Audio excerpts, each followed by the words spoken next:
Very pleased that to be joined here at SB Nation and Blogging the Boys by the one and only, the legendary. I say this about some people to kind of put my cards on the table, but in this case, it is completely true. My best friend, DeMarcus Ware. Thank you so much for joining us for what is this, the millionth, 2 millionth time, DeMarcus Ware, that you've given us some of your wonderful time? You know what? Every time I talk to you, Crown Royal is doing something great, and I'm partnering with them right now, and they're doing something even bigger this year for the first time. So I think it's just an opportunity every single time I talk with you and the boys, where it's us teaming up with Crown, and we're doing something great. I appreciate that, and I appreciate Crown Royal. I know everybody does. Let's start right there. I have a lot of things to Yeah, get to, but yeah. first and foremost, what you're working on with Crown Royal is always exceptional to your point, but you mentioned it this time it's bigger and better than ever. Yeah, this year is the first inaugural Crown Royal Hall of Heroes. It's almost like they're getting inducted into the all first rounders, right? It's 32 vets that have done something really cool in the community. They've done something over and beyond, right? But now they get an opportunity to get sort of drafted into at the draft at Lambeau Field into the Crown Royal Hall of Heroes. And this right here is the first time I'm gonna be there hosting it with also the Bob Woodruff Foundation. And it's the first time that to me, when Crown Royal, when they do something like they did the Purple Bag Project, Hmm. they've done the rig where, you put the essentials in there and they, take it to the overseas military. And now like this year, they're like, okay, well then let's get the NFL even more involved. Let's get 32 of outstanding bets and do something at the draft at Lambeau Field and create something that's long lasting that they can do every single year, which is inducting them into their their Hall of Heroes. Yeah, I know you mentioned the Purple Bag Project. Typically Mhm. something that kind of happens around Veterans Day. I know obviously things are happening all across the calendar year, but this obviously happening around the NFL draft. Crown Royal, the official whiskey of the NFL. So this is very cool happening at the draft that it's at Lambeau Field. Obviously, Mhm. Cowboys fans kind of hate that place, but it is historical relative to the Yeah. NFL. And Crown Royal obviously has a lot of appreciation for the military and history and things along those lines. They do, and every year they do something bigger and better. And that's why, like I said, I like being part of what they do for the military. And especially when they team up with the NFL give them total access to what they want to do, and they always come up with something really cool to help out the military. And this year, when you got 32 vets that have done just outstanding things in the community, and they're saying, "Hey, we're going to draft you into our first inaugural, Hall of Heroes." I mean, I just want to see their reactions, like Hmm. how they're actually going to feel. Because I feel like all of them are first rounders since it's the first time, and they're getting drafted onto a team that's going to be everlasting. So That's really well said. They are all first rounders. Now, full disclosure, you and I were chatting on Tuesday, April the 22nd. This interview yeah, is going live on our YouTube channel on Wednesday, April the 23rd. It's a busy week, obviously, with the yes, it NFL is. draft. And so Wednesday, April the 23rd, is the 20-year anniversary of you being a first round draft pick. Did you know that before I just I told you? did, Had you I already thought didn't, about I that? didn't. You know what? It's been so long since I've been drafted. But yeah, it's I didn't think about that, man. That is so cool. The 20th year. I'm that old? Are you You, kidding me? you Don't definitely don't don't. look at DeMarcus. Let's be straight up here. I mean, you look in better shape now. I saw you were at Tyron Smith's Yeah. retire on the subject of kind of old retirement, whatever, and all sorts of people were like, "This dude, I mean, line him up opposite of Micah. I mean, D Ware could still go at it." It has been 20 years, and you've literally done it all. I'm certain that there are things you feel like you wish you could have done more or done more times, but I mean, all-time Super Bowl winner, Hall of Fame, like you checked every single box. That has to be really, peaceful to look back on your career. I know not everybody, I'm not trying to say that you define peace by having won the Super Bowl or anything like that, but it is nice, I imagine, to look back on 2 decades worth of your career and see all these different accolades. I see all of these different accolades, but I think that the foundation that I've built with playing in the NFL, making the Hall of Fame, winning Super Bowls, that's cool. But when I get to do something like with the company like Crown Royal and like serve, I mean, that is like my heart. That's like near and dear to me. When I'm able to use my platform, and to be honest with you, when I can spread the word of Christ wherever that I go, that's what I do. and teaming up, with Crown Royal, helping out the vets, people who sort of they sacrifice their lives for our country. And when I can do something to let them know that, yeah, I'm a hero to you, but for our country, you are the hero. You're the one that wear that cape. So whenever I can do something for them and give them the light that they need, I'm always doing that, and I use my platform to do it. I'm a God-fearing man myself. I'm totally right there with you. I've always admired that about you. We're on the heels of Easter, obviously, and I saw Yeah. a great kind of post about how this is a subject we should talk about all year long, not just on Mhm. Easter. And so I really commend Yeah. you for that. And that's kind of been your MO, being a leader. And I joked about how we've talked a lot over the last few years, but it's because you do give your time, you do work Yeah. on things like this. And so where does this energy come from? That is what I've always been amazed from you because I've interviewed you. I'm not certain where you are right now. I don't want to dox you, but you've done interviews from a gym, from like the most incredible, elaborate gym that I've ever seen. And Yeah. I don't know when you sleep. I mean, where does that drive come from? Maybe that was a I question you got think, asked 20 years ago before the draft. yeah, I think the drive just comes from when you're serving people, you can never go wrong, right? I mean, you can try to be perfect playing a sport, which won't happen. I'm on the golf course right now. It's to my left. If you wanted to know, I'm actually in a small conference room, quiet conference room, looking at the golf course right now. You can't be perfect at that either. But when you can sort of pour into people, and when you start talking about iron sharpens iron and another man sharpens another, it goes to that same type of thing when I was at Tyron's retirement, when he talked about me, when we gave each other that brotherly hug, and it felt like that locker room vibe.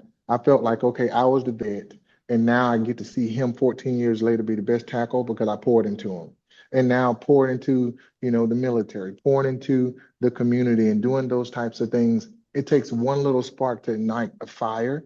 And I think that's what my heart keeps going out and doing things with Crown Royal because that's what they want to do.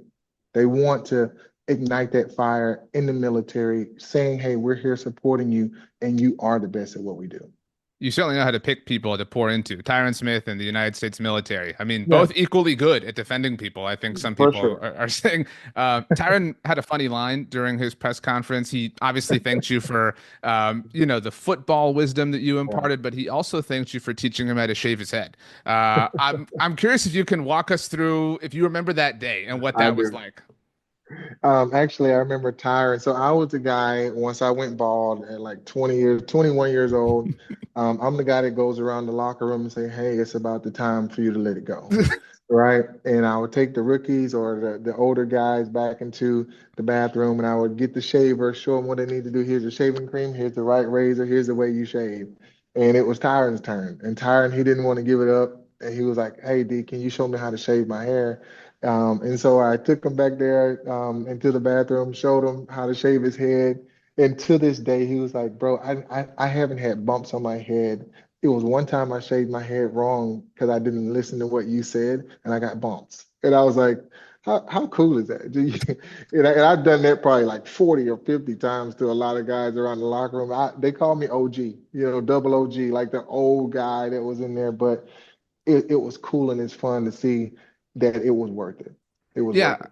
I think that I mean the story is obviously funny, but I think what fans like about that is every fan wants to believe that all the players on their team, their favorite team, are best friends and that they're, playing PlayStation or whatever in their free time. And it's stories like that that help you feel like that's real. It's Yeah, even you retelling it right now, like there was a brotherhood, there was an older brother, yeah, younger brother, literally teaching how to get older and go through phases in life. yeah, yeah. And so in that respect, you've been in the Hall of Fame now for some time. Like you've, I imagine, had time to kind of look back at your career.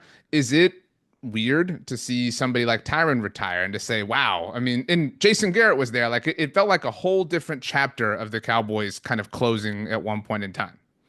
Yeah, it's a totally different chapter, but you start to see that the guys that you play with, or either the guys that you mentored, they're retiring now.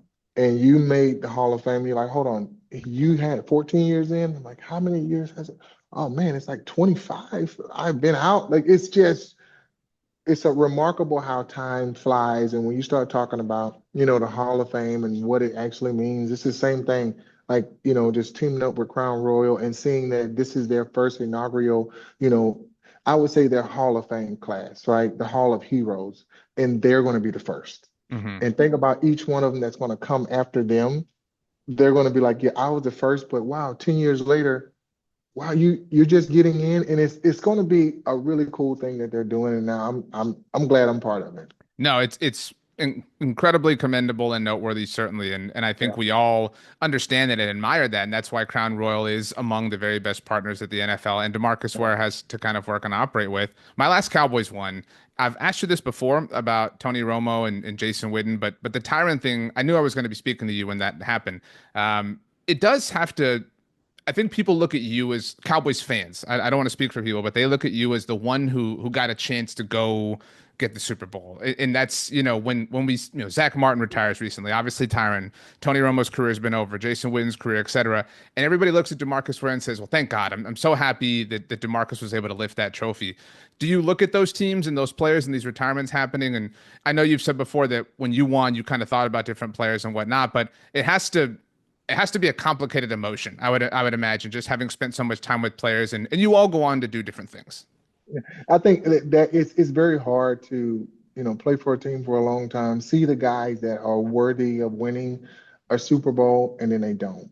But one of the coolest things is when I made the Super Bowl, everybody that I thought about that should be here with me hoisting that trophy up, I got a text message. I still hold on to every single one of those text messages, like, bro, man, I know you did that for us. And it was those types of that type of feeling that I got to where it was so appreciated. And it wasn't about just the Denver Broncos. It was about everybody that I played with that was worthy of hoisting that trophy up. I got a text from. And That is that very felt really cool. good. Again, that's the kind of thing that you want to believe as a fan, Yeah. your favorite players are doing with one another. Relative to Crown Royal, you've always done, like I said, an incredible job of picking partners to work with. Do you think that that would have happened if you had been drafted by another team? And I don't mean that in a negative way about the Cowboys, but because they are such a brand, I have to wonder if that, on some level throughout the course of your career helped you at least start to look at things related to football that weren't necessarily football, like partners or people you could work with from a branding perspective. I think it will be different.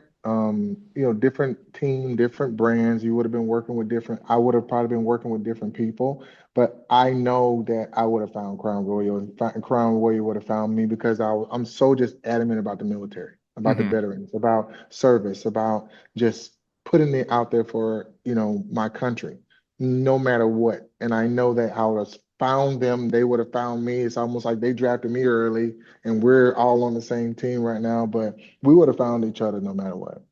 I completely believe that. The inaugural Crown Royal Hall of Heroes ceremony taking Yeah. place at the 2025 NFL Draft. You can say that you hate Lambeau Field, DeMarcus. It's okay. Like I know I you. don't I don't like Lambeau Field at all. I'm gonna let you know that right now. But for the first time, being on the other side with Crown, doing something great, I'm gonna love Lambeau Field. That's well said. I'll get you out of here on this. You've offered Netflix, Disney Plus recommendations that my wife and I have followed. So I'm asking you again, what's something that you enjoyed watching as of late that we can check out, after the draft and the Crown Royal situation, everything's calmed down and we have some free time once again? Free time once again, you gotta watch the show Daniel. Daniel. No, David. David. Oh, The House of David. David on Amazon The Prime. House of David. Oh man, that's so good. You gotta watch that. You It's gotta hands incredible. down. House of David. My man. Hands down. DeMarcus Ware, you're the best. I can't wait to do this again and again and again because you and I were just stuck on this ride and we're going to be with each other Yes, till the end sir. of time.